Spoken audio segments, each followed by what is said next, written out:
Check, check. Thank you so much. We are super excited to be here today.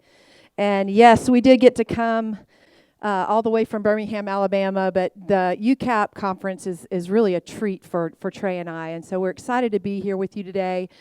Not only just excited to do this talk, because we find that a lot of couples, when they're out of the crisis and they've gone through a lot of the healing and restoration, that they're still coming back to us going, how do we fight well? You know, how do we handle conflict? How do we handle triggers and things like that? So we're real excited about just sharing some of that information with you guys today, both from our personal experiences and as we walk with others. And the miracle, really going to be a miracle if we get through this without dropping some of these electronics here. We're trying to redeem technology, and we're trying to show that here. But I've got a little clip I want to show you guys. And how many of you were in the session just before this on shame with Tyler Patrick? Great. In a lot of ways, we're going to take a lot of what he said about shame and move it into how does that show up in our relationships, especially our marriage relationship. Because if we are not dealing or have not dealt with our own message on wounding, and we're now in our marriage expecting maybe our spouse to come through that. So it's just kind of almost be a part two for those of you who did that. It'll kind of build on that. But let's see if this clip sounds familiar to any of you. It's just, there's all this pressure, you know? And sometimes it feels like it's right up on me. And I can just feel it, like literally feel it in my head. And it's relentless. And I don't know if it's going to stop. I mean, that's the thing that scares me the most, is that I don't know if it's ever going to stop. Yeah. Well, you do have a nail in your head. It is not about the nail. Are you sure? Because, I mean, I'll bet if we got that out of there... Stop trying to fix it. No, I'm not trying to fix it. I'm just pointing out that maybe the nail is causing... You always do this. You always try to fix things when what I really need is for you to just listen. Yeah, see, I don't think that is what you need. I think what you need is to get the nail See, out. you're not even listening now. Okay, fine. I will listen. Fine. It's just...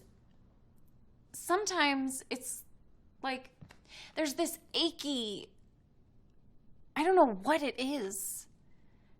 And I'm not sleeping very well at all. And all my sweaters are snagged. I mean, all of them.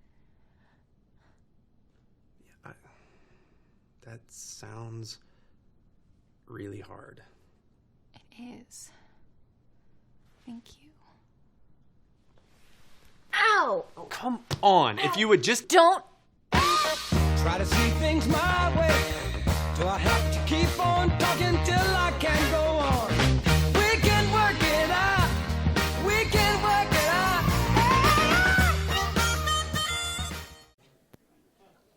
So it's not about the nail. And while that's funny and humorous, and we all can probably relate to that if you've been married any length of time, really, as a part of this talk, usually whatever we're having conflict about is not really the real issue.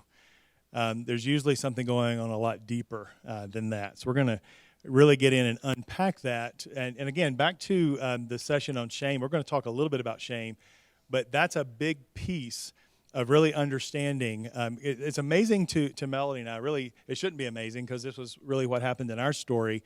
But many of the couples that we work with, have the privilege of walking with, never factored in their family woundedness as an impact in the conflict and just the relational dynamic that they have currently in their marriage.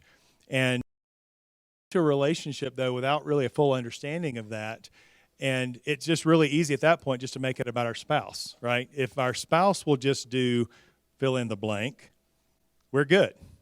Some of you, as a matter of fact, may be here today at this conference and maybe even in this session, and this is your fill in the blank.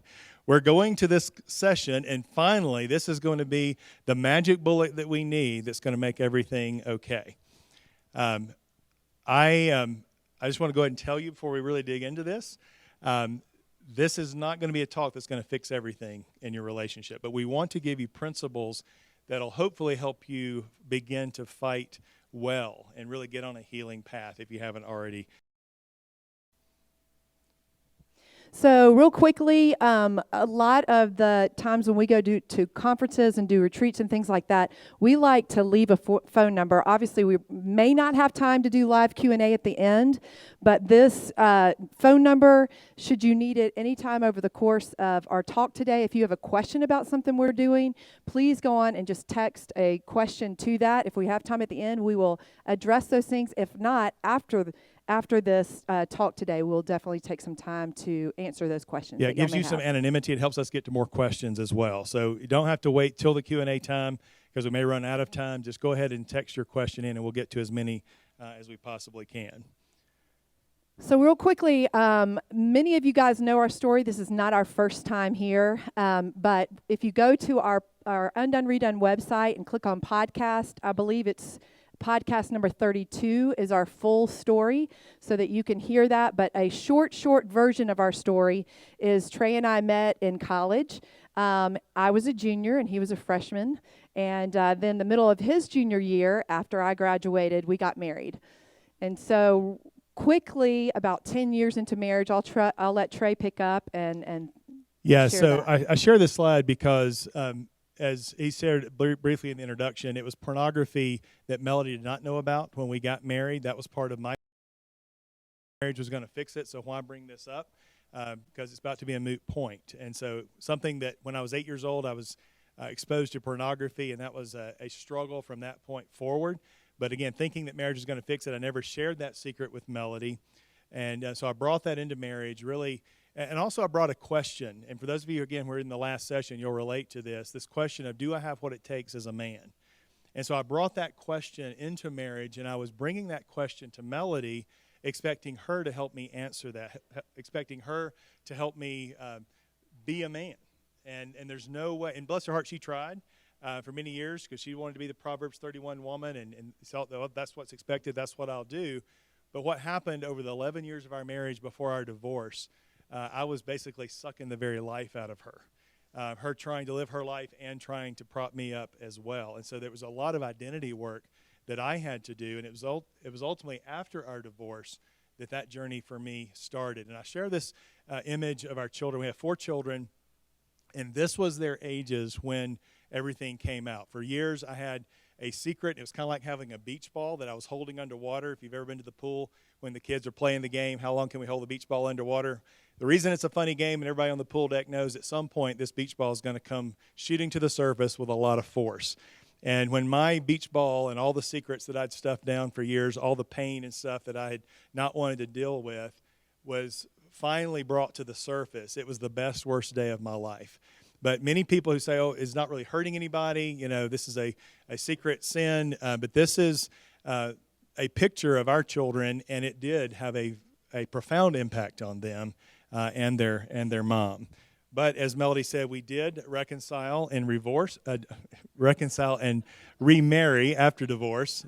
We are grateful that our divorce did not work out, but this was a little over 10 years ago. We reconciled and remarried, and soon after that, our ministry started, frankly, just out of people being referred to us in our story. Yeah, and real quickly, I know there's going to be a number of talks. We've actually done a talk on betrayal trauma, but just kind of setting the stage, when there has been pornography and different forms of sexual brokenness and the partner has experienced trauma, this is very much what it looks like. And so as you enter into healthy conflict, as we're going to talk about today, we've got to keep in mind that the betrayed partner is continuing to go through a process of healing. And many times we know that trauma can present itself with PTSD symptoms. And so probably the worst thing that can happen for the spouse that is struggling is to say, why are we still here? I mean, that happened 3 months, 6 months, a year ago. That could be probably one of the most hurtful things, and really can create a little bit of a step back in the relationship. So as we talk about conflict today, just keep in mind that triggers will not always be gone, and that just, I think, as you are experiencing conflict with one another, as you are stepping into the ring of conflict and really learning how to fight fair, that is going to be a real opportunity for your spouse who has been betrayed to begin to develop trust. So everything in you may want to step out of the ring. I don't know how to do this. I can't do this. We're hopefully going to give you the tools, because fighting fair and fighting well and healthy conflict is a huge, I believe, a huge component in rebuilding trust. And as we're doing this from the place that both the husband and wife are doing their own work, right? The individual work and also the work in the coupleship. Because a lot of what we're talking about, it only works when both are doing their work. Because we believe very strongly that a healthy couple is made up of two healthy individuals. And so not that if your spouse is not really in recovery and not interested in recovery, there's still work for you to do, whether you are the one struggling or maybe the one who has been betrayed. But ideally, what we're going to be talking about is best experience with a husband and a wife who both understand their own unique brokenness and how that shows up in the coupleship. One of the things we believe is that God uses our spouse to bubble up things in our life that need to be bubbled up and changed. It's a part of our sanctification process. And frankly, we don't like that. And if, again, back to the earlier thing on shame, if we're spending a lot of energy keeping all that hidden, then all of a sudden this person that God may be using to bring that stuff to the surface becomes our enemy, rather than seeing it in the proper perspective is actually a part of the healing journey and the healing path that God has for us. So we're going to look at some myths about marriage. Some of you may can relate to these. Myth number 1, my spouse should meet all of my needs. Some of you in the room are our age or maybe a little older and maybe remember a movie called Jerry Maguire. And remember that famous scene in Jerry Maguire, "You complete me," right? He walks into the room, they've had a spat and they're reconciling. And then she says, "You had me at hello." And this great Hollywood moment where they come back together. And frankly, in a lot of couples, especially even Christian couples, that's what we expect. We marry the right person. We find this person that completes us and is going to meet all of our needs, and the two shall become one, and everything is happily ever after. And sometimes the conflict in our marriage is because maybe we're still holding on to myths that really we don't see yet as a myth. That's still our expectation, and when our reality is not meeting that expectation, the easy thing is say, well, it's our spouse's fault, or what am I doing wrong? Because this is just not working. And then we start looking at maybe the grass being greener somewhere else. So myth number 1 is my spouse should meet all of my needs.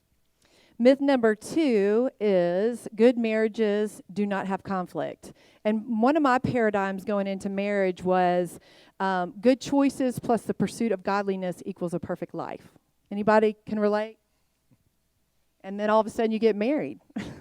And you have conflict. And then I kind of poured on a little bit more. It's like, well, wait, godly people don't argue. Godly people don't fight. I don't know where I got that from. I'm sure I misinterpreted some scriptures.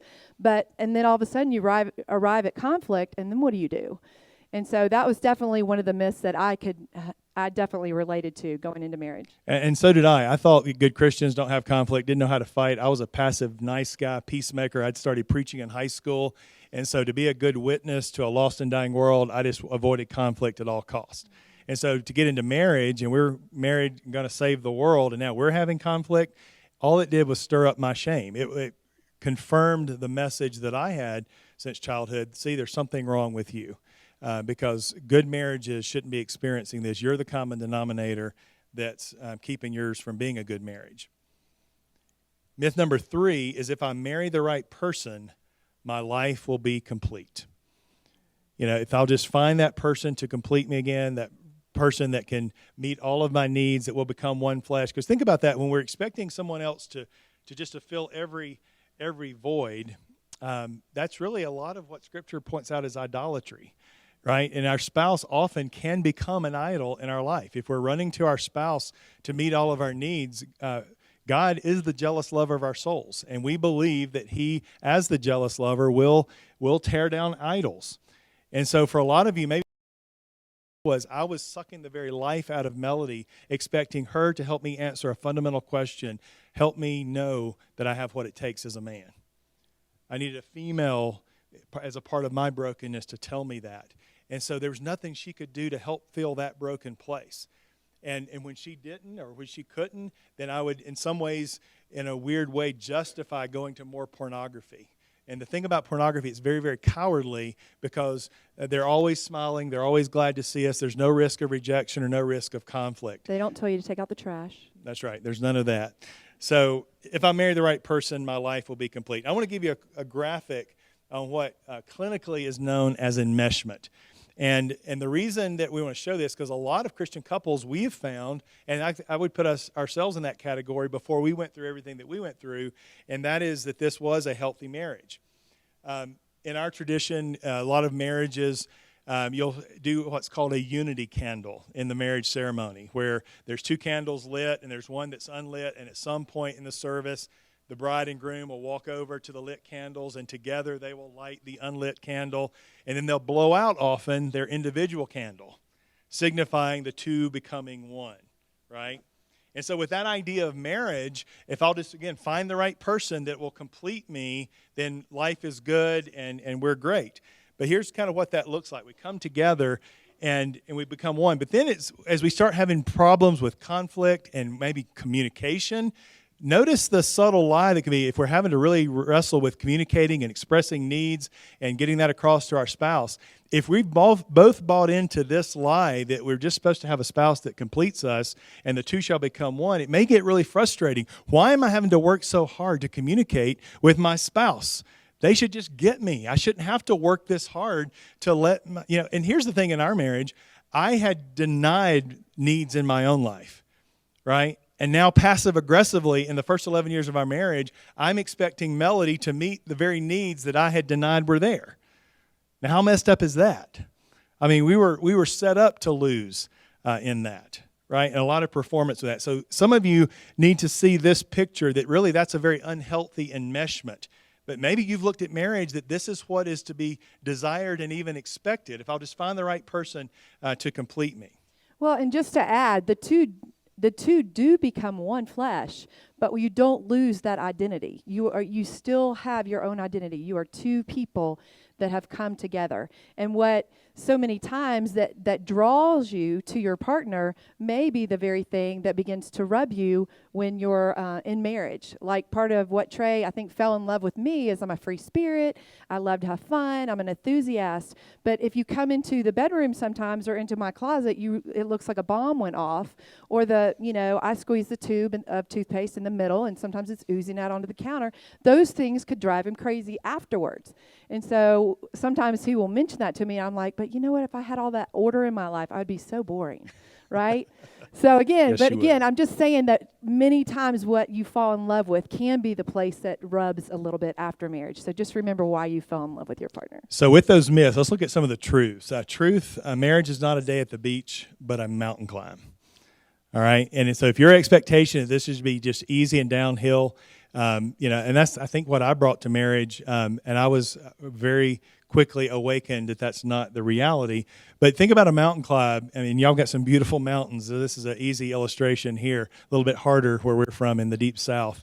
But when you're climbing a mountain, it's hard, right? But the beautiful thing about climbing a mountain, you have these places of respite where you can maybe enjoy these incredible views that you would not have been able to make at the base of the mountain, right? The things that we took the gondola. We went to Snow Basin on Thursday, and we didn't ski up but we took the gondola without our skis because I'm a newbie skier. But we took it up, and we were overlooking Ogden there. Okay, now we got up there fairly easily because of the lift and then the gondola and all that. But those views in life are only available to us when we've done the work to get there.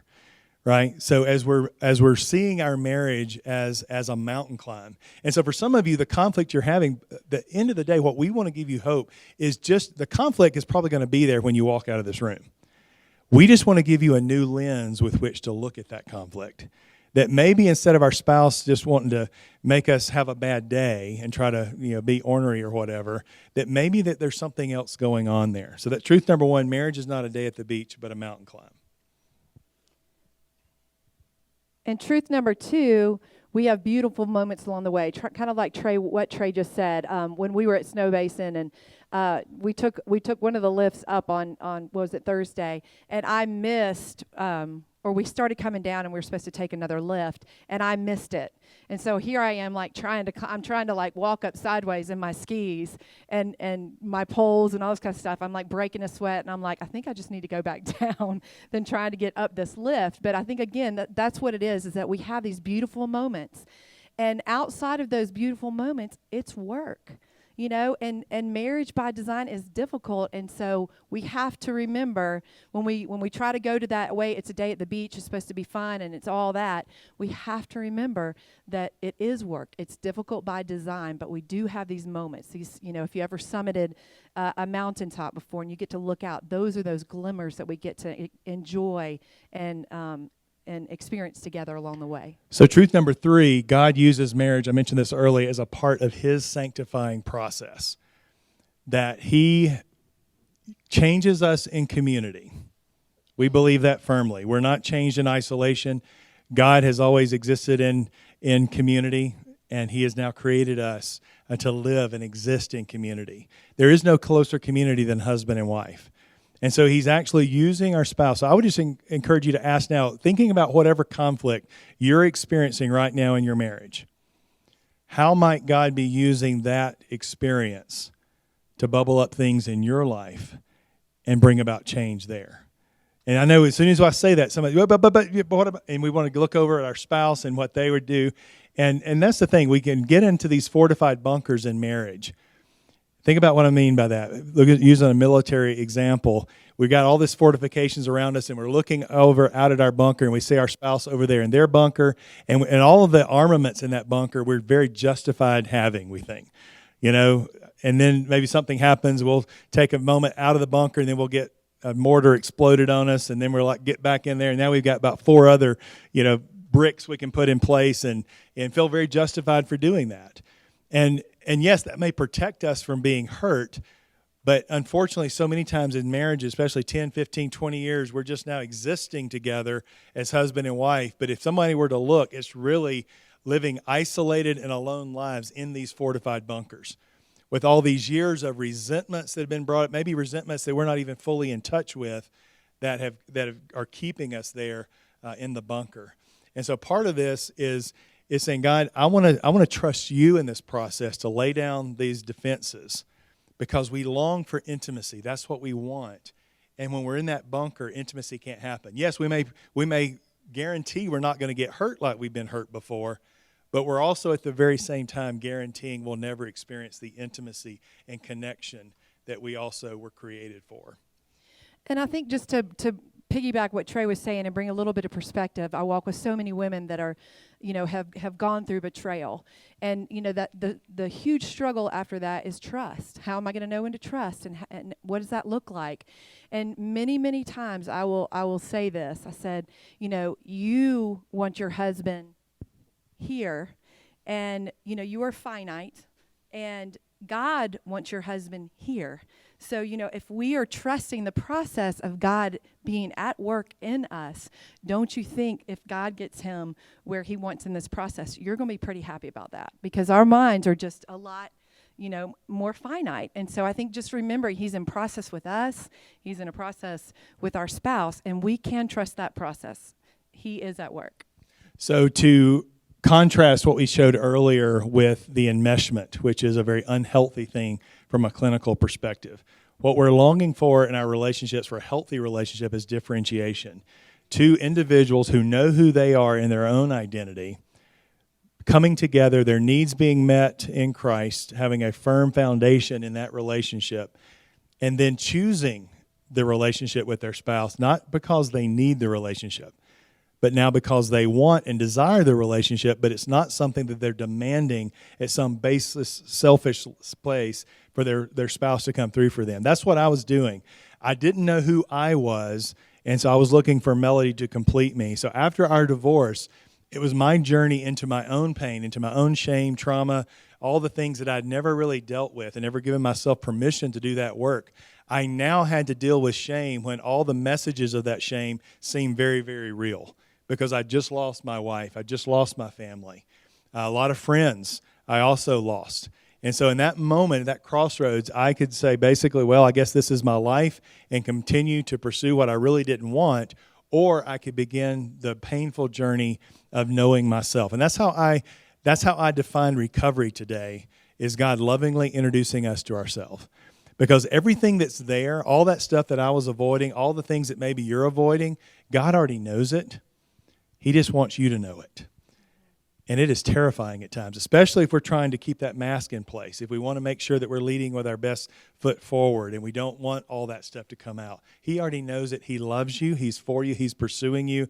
And he wants you to know that. And the more work we can do individually, then knowing who we are, now we can choose the relationship, not from a place of neediness, but because, hey, now I want the relationship, but I no longer need the relationship. And that was a painful process for me. It through my journals, and some of my most prized possessions now in my life, I've got about 7 or 8 journals that I filled up during those 6 years of divorce. And so I can go back and I can remember by reading the raw emotion and the painful journey that God took me through. And I'm so grateful for that today, because God met me in those places that I'd never experienced him before. For him to allow my heart to begin to come alive. See, I took a lot of, and some of you guys can relate to this, I took a lot of pride in being Mr. Even Keel. Nothing phases me. I didn't know what to do with emotion. Now, you think about an EKG. Any doctors in the room? Any doctors? A few? EKG, that's pretty negative.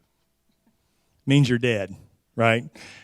Truly being alive is experiencing ups and downs. Right? So recovery is feeling the full range of emotions. Part of my shame is, if you're a Christian, it's happy, happy, joy, joy, and it should be all up all the time. Well, I wasn't experiencing that.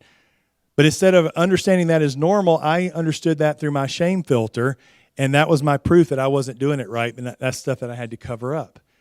But now that I'm divorced, all that begins to get unpeeled, and then the rawness, God met me in those places, and bottom line, he began to help me answer the question.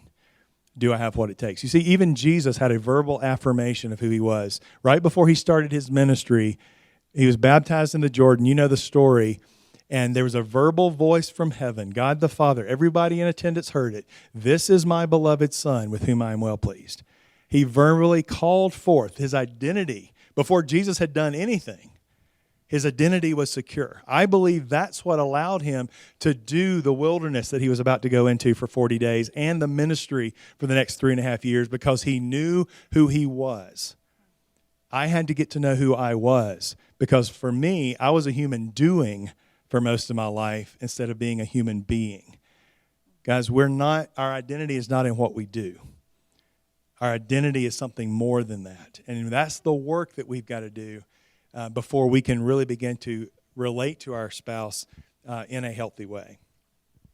So real quickly, one of the things, obviously, Trey and I are talking about a lot of our individual restoration that took place after the divorce, okay? And again, my paradigm before divorce was the pursuit of godliness plus good choices equals a perfect life. And at age 30, with 4 kids in tow, 5, 4, 2, and 6 months, and this story blows up, all of a sudden, I'm kind of at a crisis of belief, because I'm like, wait, this is not the paradigm that I had.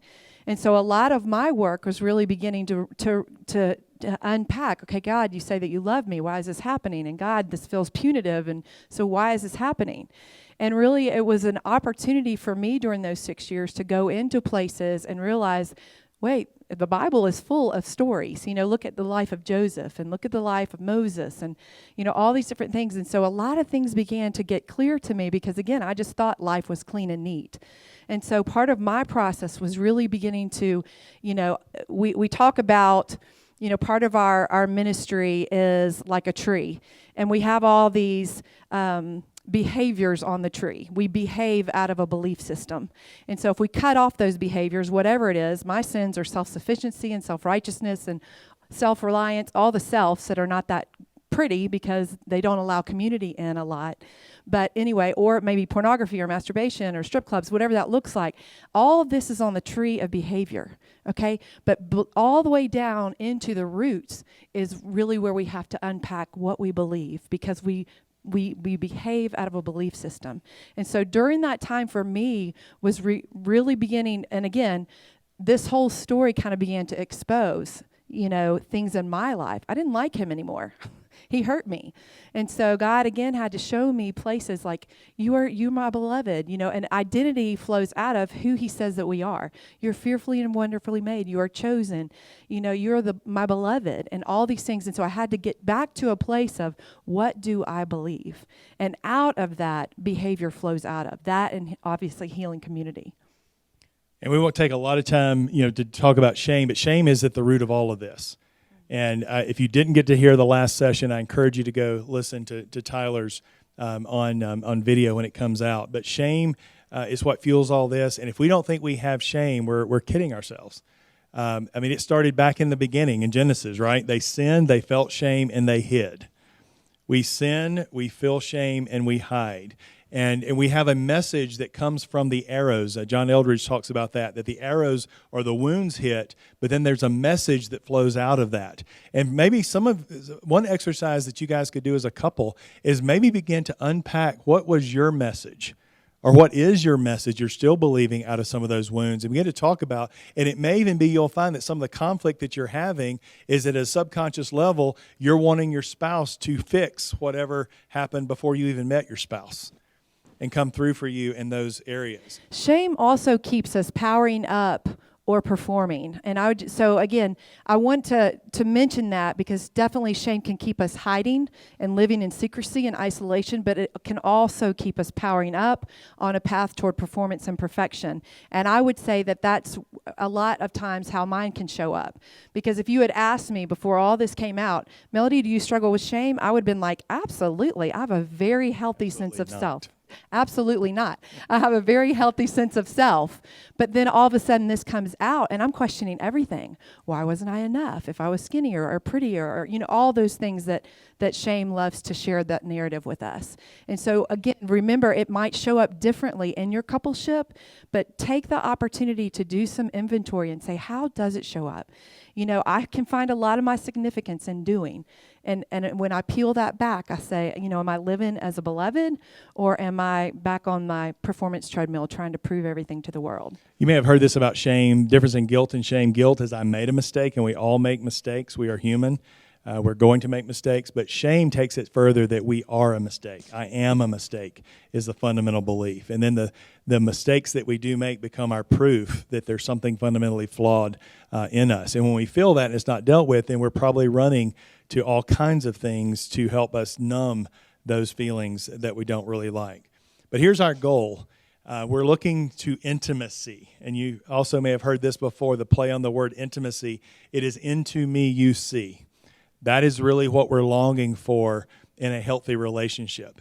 The problem was I came into a relationship longing for intimacy. And by the way, when I talk about intimacy, a lot of times we hear just sexual intimacy when the word intimacy is used. That's often the context that we hear that word. I'm not talking about just sexual intimacy. I'm talking about being known by another, all right? Emotional intimacy. Obviously, there's physical intimacy. There's all types of different connections.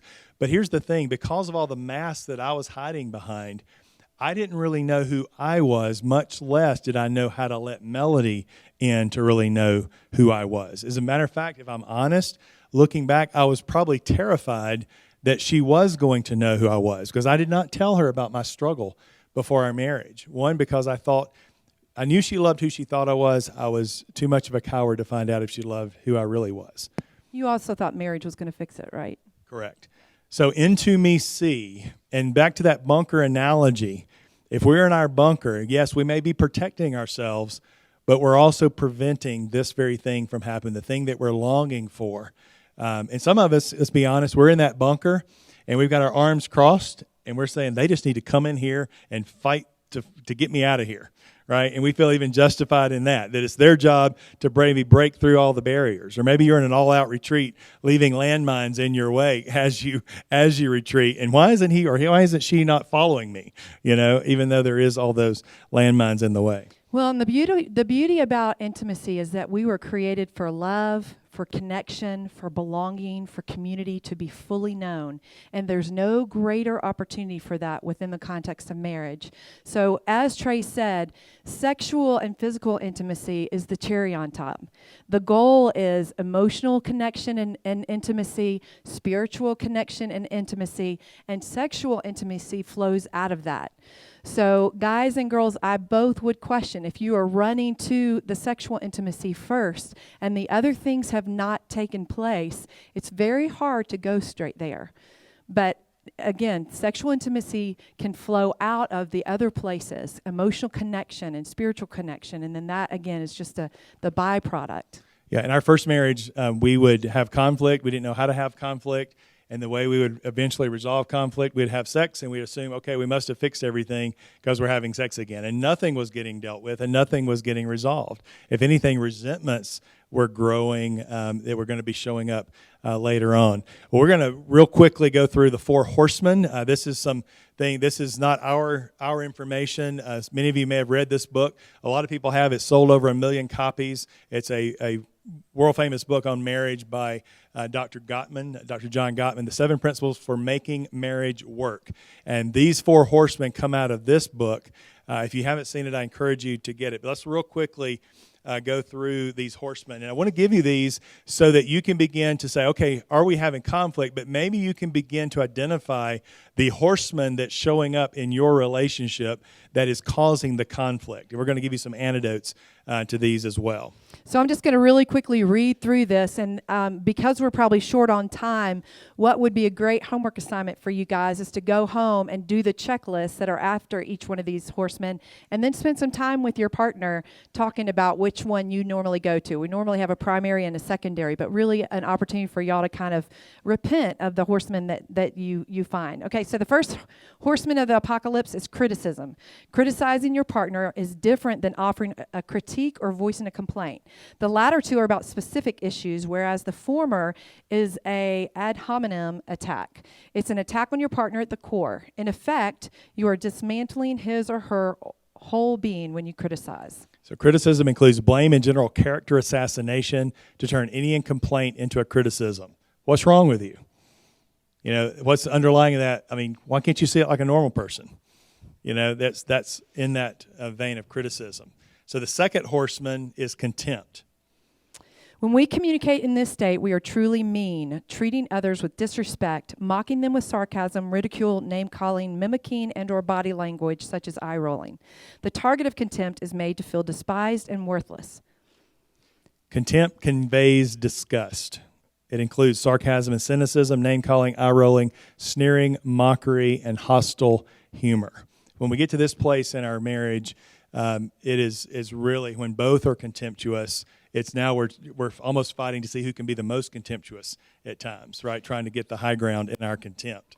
Well, what's real interesting about this, too, that Dr. Gottman says is that couples that are contemptuous of each other are more likely to suffer from infectious illnesses than others because their immune systems are weakened. So I thought that was an interesting characteristic. So the third horseman, defensiveness. Defensiveness is a way of blaming your partner. The problem isn't me, it's you. This was a big one for me because I didn't know who I was, so anything that Melody would say that would ring true that I knew, but I could not admit because that would mean a lot of things I didn't want to admit, so I just had to spin it back to her. That can't be true. It's got to be about you, and so it would be very, very defensive, especially over the years as she would she would suspect behavior that was going on, and I would hide behind the ministry background, you know, just make her feel crazy and that, and otherwise very, very defensive. Yeah, in full-blown addiction, that can look like gaslighting.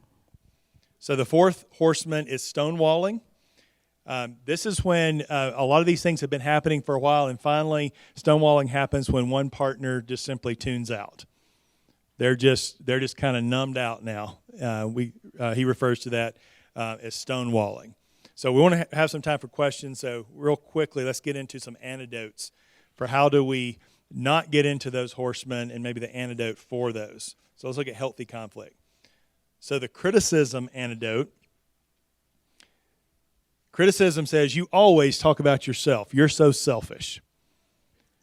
An antidote to that might be expressing some of the same things, but I'm feeling left out by our talk tonight. Can we please talk about my day?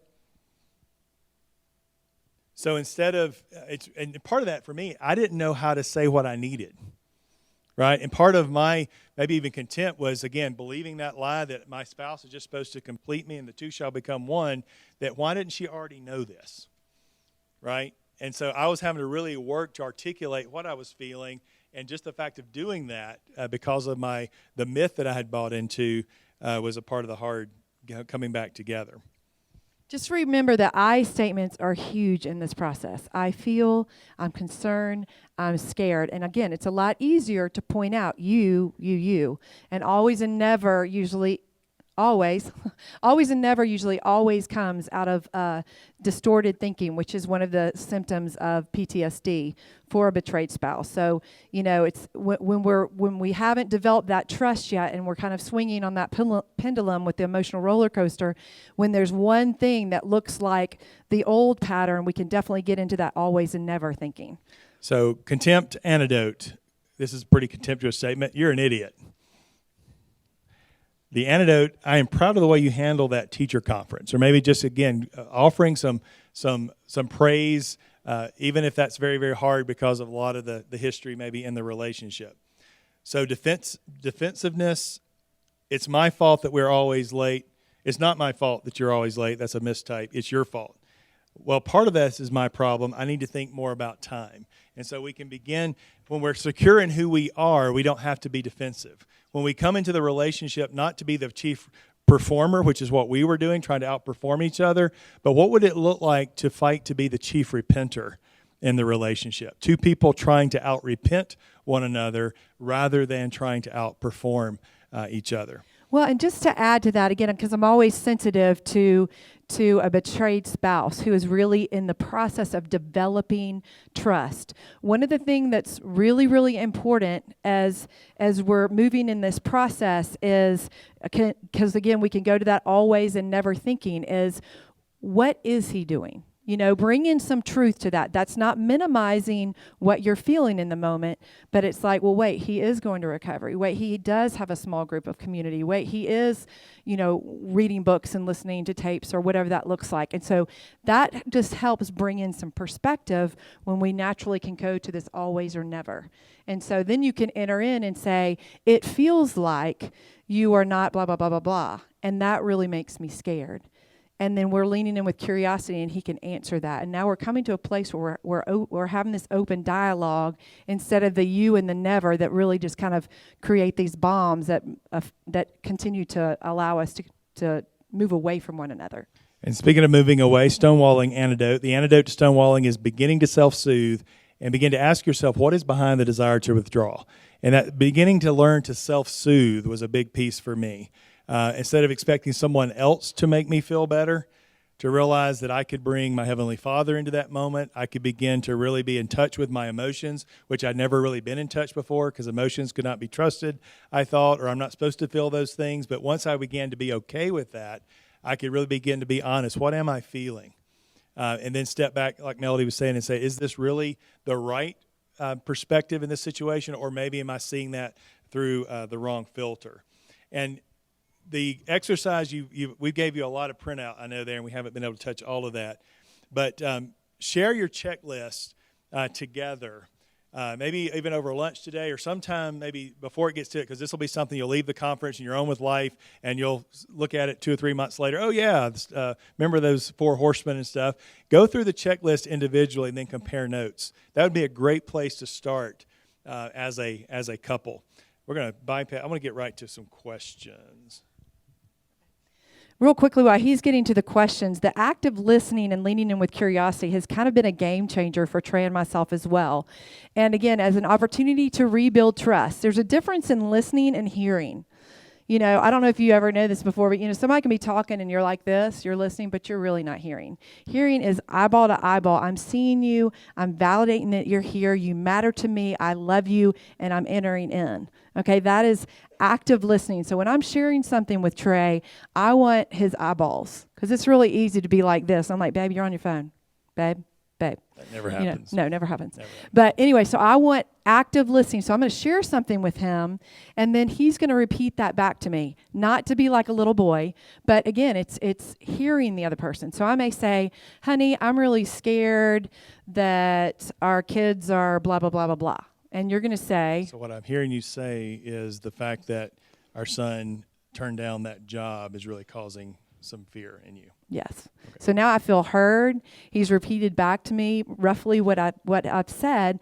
And then the other portion of that, before we jump into the questions, are leaning in with curiosity. This is huge for your kids too, because so many times we like to assume, which we know what that means. But if we can lean in with curiosity, we're trying to understand, we're trying to empathize, and so we're not moving to that assuming or always and never thinking. We want to lean in with curiosity. So I may feel fearful or a trigger or whatever that looks like, but I want to enter in with my husband and say, help me understand blah, blah, blah, blah, blah. Okay? That's me leaning in with curiosity. And that's huge to really debunk potential all-out fights where we're going to these horsemen, or one of those in there we said was flooding, where you're totally emotional reactive and you're shut down. So leaning in with curiosity is super important. And then active listening. And that is, so what I heard you say is blah, blah, blah, blah, blah. And that really can create connection when things can be unraveling very quickly. All right, we're not going to be able to get to all these questions, but the good news, because you've texted them, we'll be able to continue to answer those. So if we don't get them answered here on the mic, know that we will continue to offer answers. So keep sending them in. So this question I can answer quickly. How did the porn addiction end up coming out? Was he honest or was he caught? I was always caught, unfortunately. And so the hope that I can give you with that, if being caught, that obviously made it very much more difficult to rebuild trust in our relationship. And we were able to get through that. But it is more difficult. If there are secrets in your relationship, I encourage you to go ahead and be truthful, which unfortunately I never did. How can I find an outlet to still express myself and make my feelings known if my spouse isn't a safe person to fight with? And that's probably where a lot of you might be right now. Again, I said in the beginning, this was assuming that both of you were working. But community is so important. One of the slides that we went past is healing community. Is finding an inner circle, a safe inner circle where you can drop your mask and say, this is what's going on, and they're not going to spread it to the four winds of Utah. You know, that you'll have a confidant that can hold that space for you. And hopefully, as your spouse begins to see that individual work you're doing, they will become more and more safe to begin to become that person for you. And that's really important for both. I have a small group of ladies that walk with me, and they are my tribe. They have my back. If I screw up, they're like, babe, that was a real big screw up, but like, I love you and I've got your back. You know, it's super important to have that. So I have my female tribe and he has his tribe, and that's really important because there are things that they can provide me, perspective, insight, discernment, that maybe Trey as a man cannot provide. And so if I'm just believing whatever it is I'm believing in that moment and I try to go to him, it's probably not going to be well. So sometimes I need to go to God with that. Sometimes I need to go to my female tribe with that or community. And then sometimes I can go to Trey with that. So again, just to validate, it may feel like one of your partners may not be safe. Have those things. It's very, very important. All right, we're going to, after my betrayal to my wife, she doesn't seem to want to reconcile at all. I feel strongly we should try to save the marriage. How do I respect her free agency but leave the door open for reconciliation? I can probably answer that. Well, I would just say working on yourself. Yeah. You continue. Real quick, when Mel and I were divorced, I had a list of what I wanted Mrs. Wright to be. Okay, that reconciliation was not really even a possibility. Oops. Did you hit something? I may have. Okay. So what I did, I began to write down what I thought Mrs. Wright would be. And as I looked at that list, I realized, wow, if she showed up tomorrow, she's not going to see me as Mr. Wright. And so I had to work on being Mr. Wright. I had no idea that the Mrs. Wright that I was trusting God for happened to be my ex-wife. So I would encourage you can control the work that you're doing. That's right. The easy thing is to wait for your spouse. That's right. And we want to say, well, I'll take 3 steps forward when I see him or her taking 3 steps forward. No, you go ahead and do the work.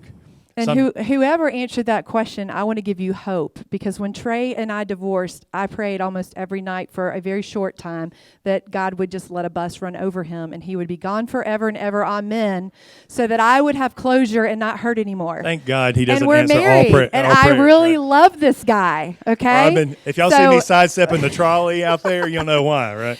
So I say that to say I'm serious. I would go and pray with the kids, about Trey, and very nice. I never talked bad about him or anything like that. But then I would go to my room after I tucked them to bed, and I would say, take him out. I cannot handle this. Let him get a disease. Let him get run over by a truck. Whatever it is, I can't keep doing this.